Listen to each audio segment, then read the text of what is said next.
So, welcome everybody. Do you remember the Secret Saturdays? I don't, but I might have been a bit older at the time. But yeah, American comedy series based one of its characters on a cryptoid that lives in these woods. Please subscribe if you have not already.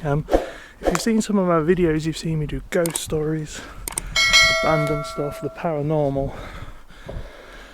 My favourite is always music stories, but out of the things that are somewhat unbelievable, my favourite has always been cryptoids. Now, I don't believe in a lot of things on the quiet. You might have be able to tell that by the tone that I do some of these videos in.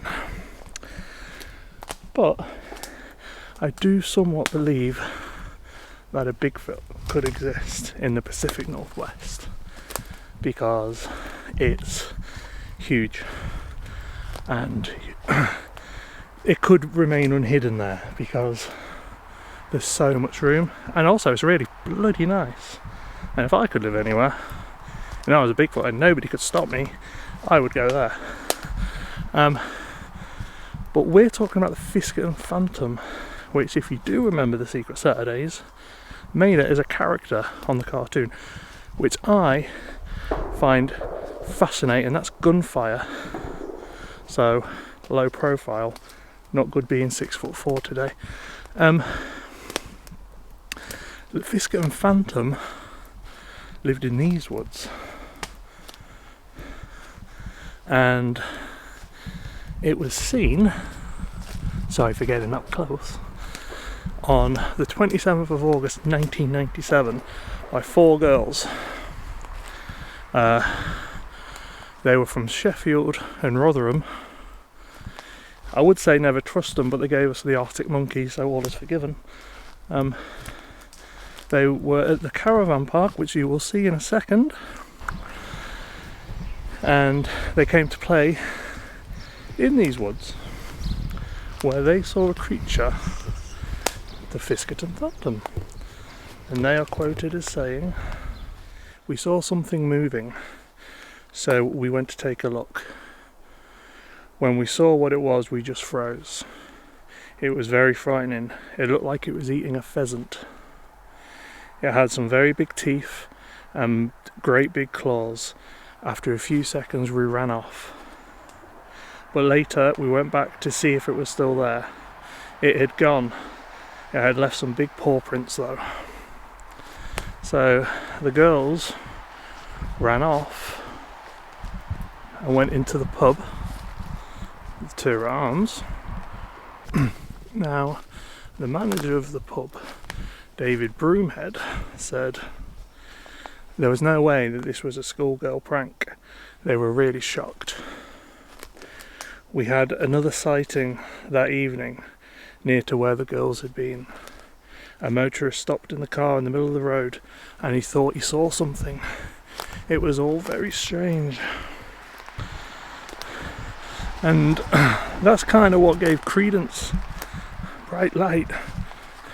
I'm from England and it's December. Do not see that. So that's what gave credence to the story, really, is 2 people on the same day saw it, and there had been numerous sightings. As the story goes, there had been numerous sightings in the days before. I can't actually find any more evidence of these numerous sightings.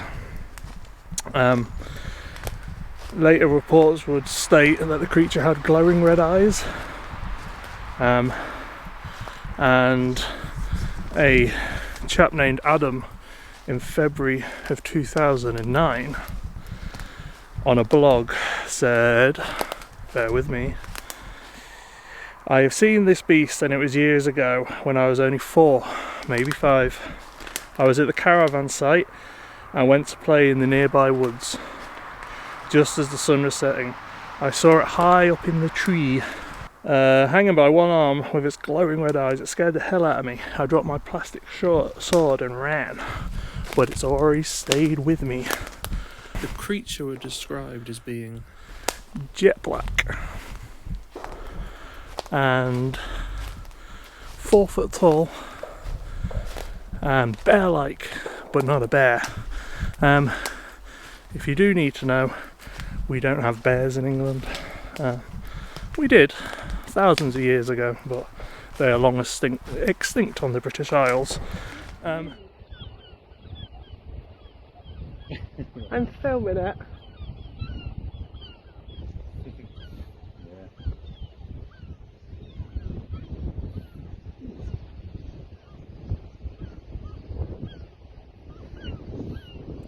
But I've been walking in these woods for about 40 minutes now and all's okay. It's worth noting in the 2000s loads of big cat sightings were seen in Lincolnshire. They've somewhat stopped recently, but there were so many, and so many you kind of think there was more to it. I believe that big cats could certainly survive in the woodland that is available to them in the UK. There's certainly enough prey base. However, I've yet to see any conclusive evidence that would substantiate these facts. Because they came in with the new legislation all the time with the Zoo Bill and with Dangerous Animal Act, and then we kind of found out all about how many people have got big cats. It was a great shock. And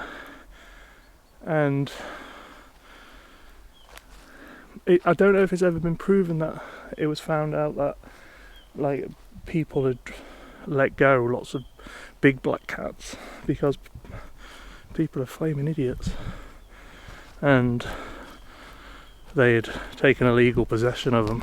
Did you release a panther? Finished this year ago, did you? Whereabouts? On the Pennines, Snake Pass. Which would make more sense because there were so many sightings, it was weird. At one point, it was like every week.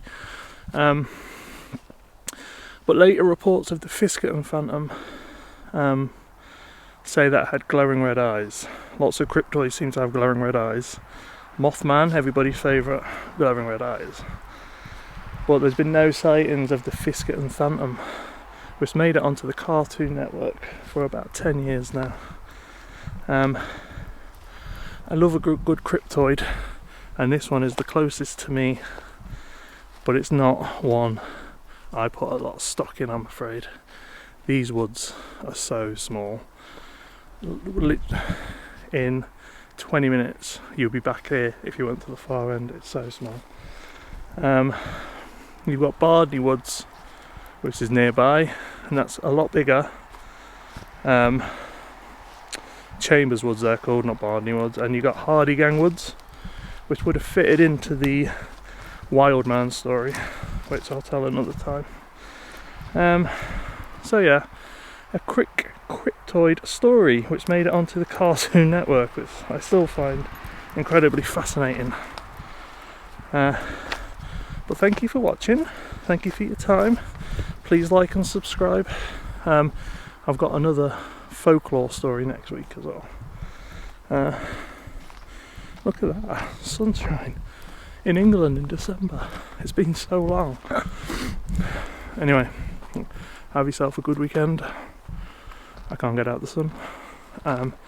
All the best, and please like and subscribe. Bye.